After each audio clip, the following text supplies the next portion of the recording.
Samahan nyo kaming mag-travel. Ako si Che. Ako si Jet. Kami ang Duty Adventurer! So, pupunta tayo ngayon sa Mala, New Zealand ng Communal Ranch ng Bukidnon. Wow! Kay gandang view. Kay gandang place. Napakaganda. Amazing na amazing talaga. Pwede kayong mag-unwind kasama ang mahal nyo sa buhay or yung minamahal mo sa buhay. At pwede kayong mag-picnic, magdala ng pagkain, basta huwag lang mag-inom sa area. Huwag magkalat. Ayun po, sobra. At isa pa, walang gaanong malaking budget, kumbaga.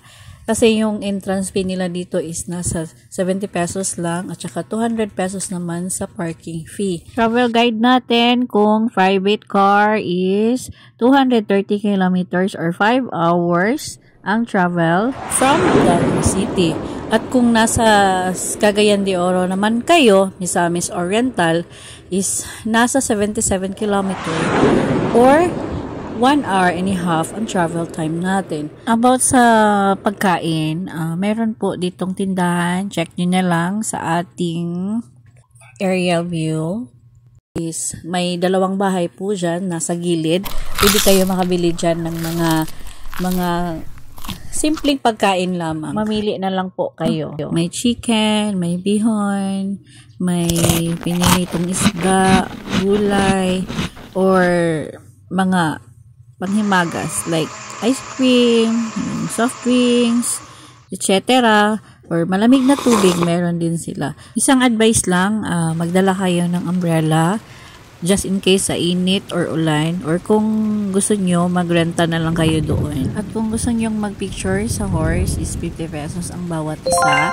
At kung gusto nyo mag-horseback riding is 200 pesos po siya. With owner na po ang mag-guide sa inyo.